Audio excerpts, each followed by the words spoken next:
आज आपको बताएंगे डॉग बाइट के बारे में और उसकी वैक्सीनेशन का प्रोटोकॉल क्या है और जैसे डॉग बाइट करता है तो आपको फर्स्ट एड मैनेजमेंट क्या करनी चाहिए। डॉग बाइट में फर्स्ट ये मैनेजमेंट है कि जैसे आपको डॉग बाइट करता है तो उसके बाद आपने ज़ख़म को अच्छे तरीके से धोना है। 15 मिनट तक जो है वो अच्छे तरीके से वॉश करना है। उसका साबुन के साथ वॉश कर लें।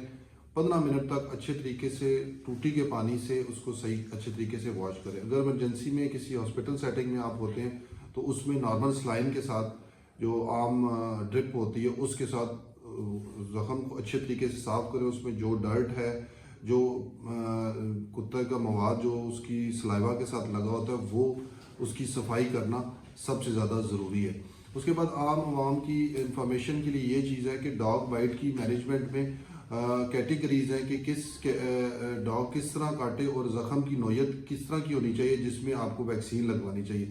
सबसे पहले कैटेगरी नंबर 1 है, उसमें जो है वो अगर इंटेक्ट स्किन हो, स्किन मतलब कि स्किन की कोई लेयर डैमेज ना हुई हो, कोई कट ना आया हो डॉग के कुत्ते के काटने से, तो उसमें वैक्सीन लगाने की कोई ज़रूरत नहीं है। उसके के लिए कोई परेशानी की बात नहीं है। कभी कभार अमूमन ये होता है कि डॉग ने जस्ट जो है वो सिर्फ करीब आता है या उसका सिर्फ सलाइवा इंटैक्ट होता है, बस आपने उसको स्किन को साफ करना है, उसमें वैक्सीन की कोई ज़रूरत नहीं। दूसरी नंबर कैटेगरी है माइनर स्क्रैच अगर आता है और विदाउट ब्लीडिंग।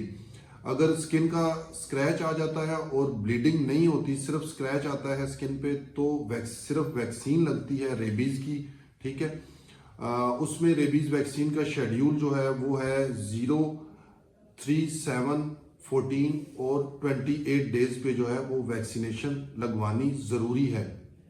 जब आपका स्किन इंटैक्ट हुआ है तो उस सूरत में लगाना ज़रूरी है। और थर्ड कैटेगरी है जिसमें आपकी जो स्क्रैचिंग हुई है और विद ब्लीडिंग हुई है, मतलब ब्लीडिंग भी हुई है और आपको साथ जो है वो उसका स्किन जो है वो बिल्कुल ओपन वूंड ओपन है, तो उस कंडीशन में जो है वो आपको रेबीज़ वैक्सीन भी लगेगी और इम्यूनोग्लोबुलिन्स भी लगवाना ज़रूरी है।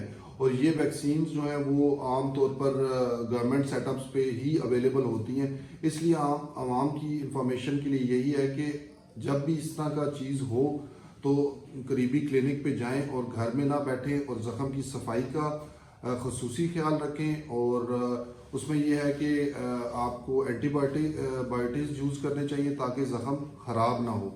और बाकी रेबीज़ की जो वैक्सीनेशन शेड्यूल है उसको फॉलो करें और इम्यूनोग्लोबुलिन्स भी लगवाएं।